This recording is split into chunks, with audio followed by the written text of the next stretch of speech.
प्रिय विद्यार्थियों नमस्कार। मैं डॉक्टर चंदन प्रकाश, लेक्चरर इतिहास विभाग, वीर विरमदेव राजकीय स्नातकोत्तर महाविद्यालय जालोर में अपने पर्सनल यूट्यूब चैनल पर आप सभी का हार्दिक स्वागत करता हूं। प्रिय विद्यार्थियों, आज हम BA part second year paper second के अंतर्गत सामंतवाद के पतन के कारणों के बारे में अध्ययन करेंगे। नंबर 1 है बारूद और बंदूक।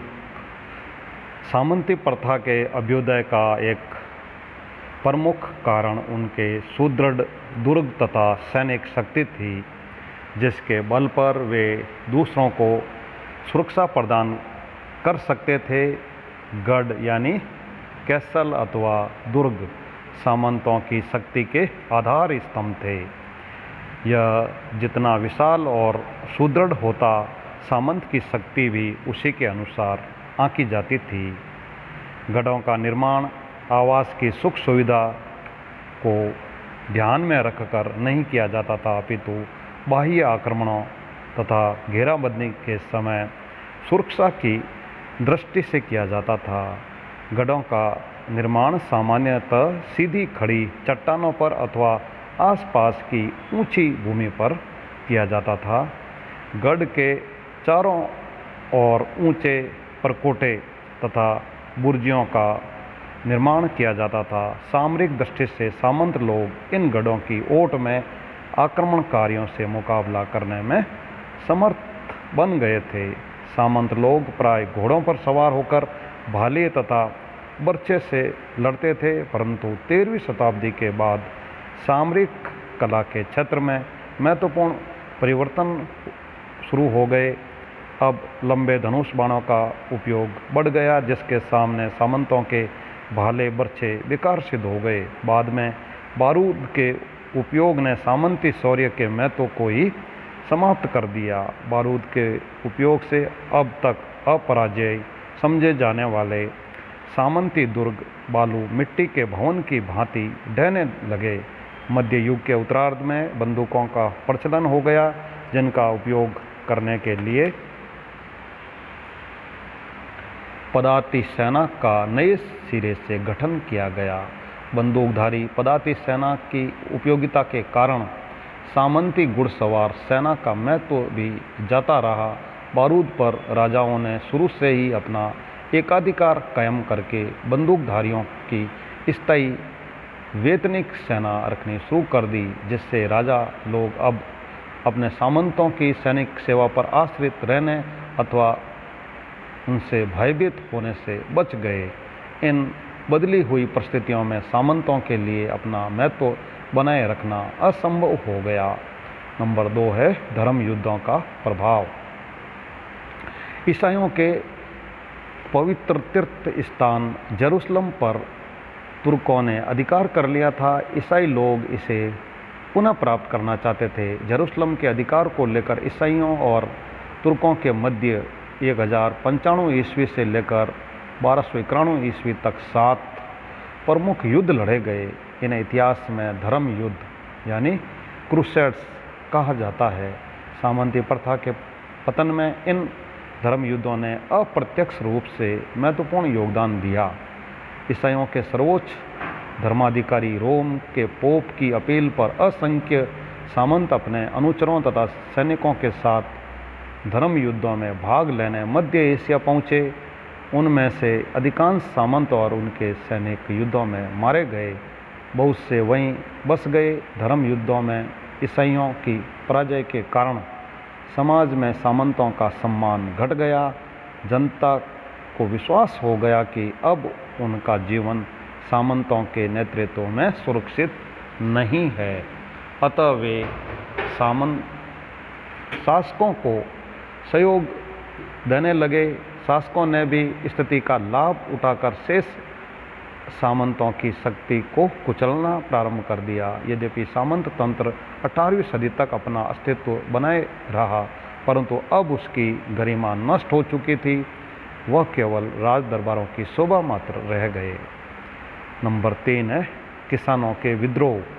सामंती व्यवस्था में सर्वाधिक शोषण किसानों का किया जाता था। 14वीं सदी के प्रारंभ में इंग्लैंड तथा फ्रांस के किसानों में सामंती शोषण के विरुद्ध असंतोष के लक्षण प्रकट होने लगे। दुर्भाग्यवश 1348 से 51 ईस्वी के मध्य यूरोप में काली मौत नामक एक भयंकर महामारी की चपेट में आ गया। इस महामारी ने यूरोप की लगभग आधी जनसंख्या को निगल लिया। इससे किसानों की संख्या भी काफ़ी कम हो गई। बचे हुए किसान अधिक वेतन तथा पारिश्रमिक एवं सुविधाओं की मांग करने लगे। सामंत लोगों को विवश होकर उनके प्रति उदारता का रुख अपनाना पड़ा, क्योंकि उनकी ज़मीनें बिना काश्त के बंजर होने लगी थी, जिससे उनकी आय में काफ़ी कमी आने लगी। इसके अलावा किसानों के पास नगरों को पलायन करने का विकल्प भी था, इसलिए वे अधिक सुविधाओं की मांग करने लगे। 1381 ईस्वी में वाट टाइलर के नेतृत्व में इंग्लैंड के हजारों किसानों ने विद्रोह का झंडा फहरा दिया। इस अवसर पर पादरी जॉन बॉल ने अपने ओजस्वी भाषण के माध्यम से कृषक दासों को उनकी दयनीय आर्थिक अवस्था का आभास कराया और कहा कि उनकी इस दयनीय आर्थिक अवस्था का मूल कारण सामंतों का शोषण है। उसके ओजस्वी भाषण ने किसानों को खुले रूप से विद्रोही बना दिया। इन्हीं दिनों फ्रांस में भी किसानों का विद्रोह उठ खड़ा हुआ, जिसे जैकरी वर्ग का विद्रोह कहते हैं। सैनिक शक्ति के द्वारा इन किसान आंदोलनों को कुचल दिया गया। पादरी जॉन बॉल को फांसी पर लटकाया गया और वाट टाइलर को छुरा भोंककर मार दिया गया। अपने नेताओं के मारे जाने से किसान सामंतों के और भी विरुद्ध हो गए। विवश होकर सामंतों को केंद्रीय सत्ता का सहयोग लेना पड़ा। इससे भी उनके मान सम्मान को गहरा आघात लगा। नंबर 4 है व्यापारियों का विरोध। धर्म युद्धों के परिणाम स्वरूप यूरोप के व्यापारी पश्चिमी एशियाई देशों के संपर्क में आए तथा उन देशों के साथ व्यापार करने लगे।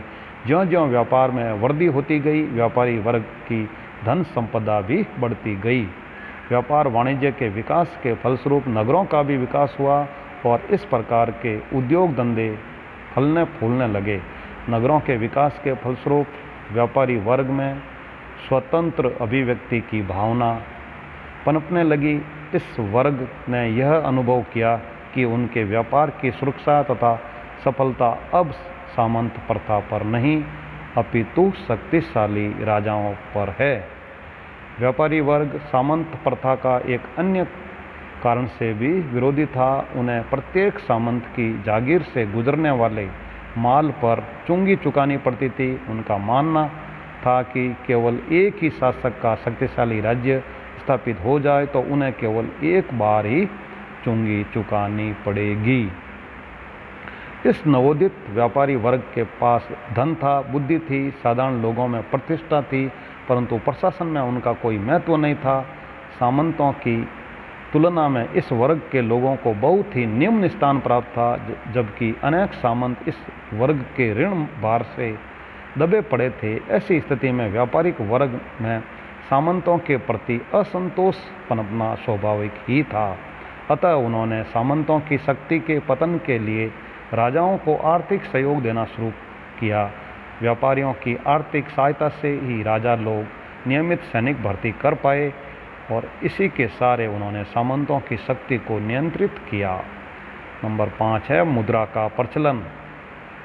मध्य युग में व्यापक पैमाने पर मुद्रा का प्रचलन यूरोप की अर्थव्यवस्था में एक क्रांतिकारी परिवर्तन सिद्ध हुआ। अब प्रत्येक वस्तु सिक्के के माध्यम से खरीदी जाने लगी।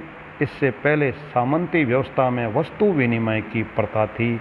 अब सामंतों को भी अपने भोग विलास तथा अन्य आवश्यक वस्तुओं के लिए मुद्राएं खर्च करनी पड़ी। ऐसी स्थिति में उन्होंने अपने किसानों तथा कृषक दासों से व्यक्तिगत सेवाओं के बदले में नकद धन की मांग की।